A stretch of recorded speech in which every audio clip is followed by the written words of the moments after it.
Welcome back to the channel, guys. Hope everyone's doing well. I'm here today sitting in my 2017 Mark III TT. It's been modified. I've got more mods planned coming for it soon, but there's one thing I wanted to talk about today, and that is the spoiler on the TT. Now, the spoiler on this is a bit like the Porsche Boxster and the Porsche Cayman. It comes up at, I don't know what speed it is, 50, 60 mile an hour or something, and it goes back down automatically. Originally, these spoilers were put on these cars because the first generation TT had all sorts of issues with it flipping over and all sorts of things like that. It's quite an interesting story anyway. You can probably find information about it online. So anyway, the spoiler on the Mark III is automatic, comes up, goes down electrically, but there also is an override button, so you can actually put it up and put it down yourself. And that button is there, and you can see I've almost worn it out because I always push this button to make the spoiler come up, mainly because I love the look of the car with the spoiler up versus it down and it's kind of round, smooth bum. So that's all well and good. Push the button, spoiler comes up, you look like a boy racer, perfect. But there's one problem. It goes back down again. Once you hit 60 and then slow back down again, it goes back down again. So you can't have it up permanently. Or can you? So in my glove box here, I've got a thing called OBD11, not to be confused with ODB. That's a rapper, I think. Oh baby, I like it raw. Now what this little thing allows you to do is plug it into the diagnostic port of your car and completely screw things up. Well, not really, because the app that comes with OBDeleven is actually really good. It's pretty safe to use. Not like some of the PC programs that you might get and you try and do it cheaply. This is really probably the best way to sort of modify things if you're going to do it. So on the TT, what you do under here, there's your diagnostic port. There's your OBD dongle, and that just fits in there. There you go, and you've got a red light. Now that's in there, you can just turn on the ignition. It's important to realise that you don't want to be doing this on a flat battery, or don't want to be doing this if your battery's low. Make sure your battery's in a good state before you start messing around with this sort of stuff. Because if you start making changes and the battery goes flat, you could be screwed. So next thing to do is find your OBDeleven app, which opens up here. Now once in the app, you can hit connect and it will ask you to allow Bluetooth and then connect to the OBDeleven device, and that is coming up now. So it takes a little while to connect to the car for the first time, and you just wait patiently and it will eventually connect. So that's it, we're all connected. Hit this button down here and you'll see lots of stuff that you can mess around with. Now be really careful, always seek advice from someone that's done this before, just to make sure you're not, you know, kind of heading off in uncharted territory and you might really mess your car up. So you can see all this stuff, all this lovely information you've got here. The one we're interested for the spoiler is called Central Electrics, and then once that comes up, you want to go to a thing called long coding, and that should appear in a minute.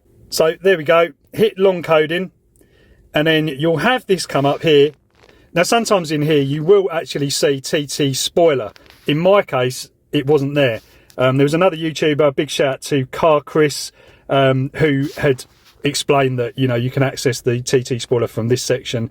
In my one, you couldn't do it. So you have to go back out of here and then into adaptation here, and then it allows you to search. So start typing spoiler here.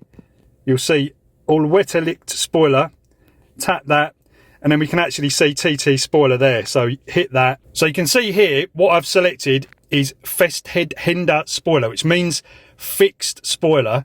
The one below it means electric spoiler, so that's what you will have as default. When you hit fixed spoiler, it basically disables the spoiler. I think you can probably use not installed as well, but I used fixed spoiler as a setting to basically just disable my spoiler completely. So we hit OK, and then we can hit the green tick there, press and hold, and it will write that setting to the car.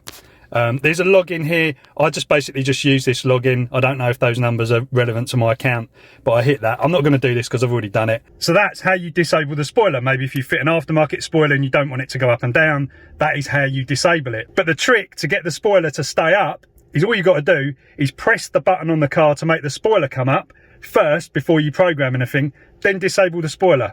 And that spoiler has been up for days now, and it doesn't go up, doesn't go down. You can't even change it on the button as well. The button is now completely disabled. So it's something to be aware of. Like, you might want the spoiler partially available. Don't do this hack if you want that. This is mainly for if you just want it to stay up, you know, maybe for like a show or something. You don't want it going up and down every time you restart the ignition. It's just a way of keeping it up.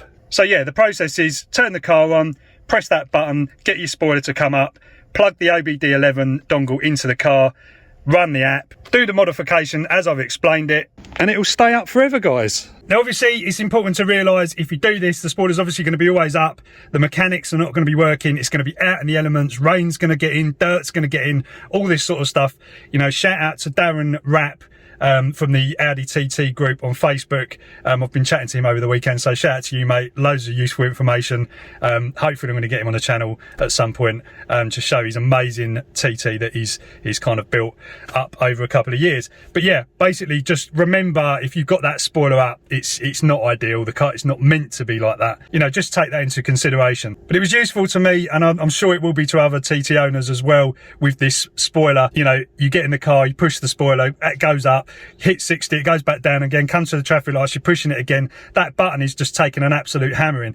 I know, like, you're not really supposed to have this spoiler, it's supposed to, it's part of the car, it goes up and down, you know, but we all just love it. I'm just a boy racer, so yeah. Anyway guys, I hope you've enjoyed this one and found it useful. Don't forget, like, subscribe, do the usual stuff, and I'll catch you in the next video.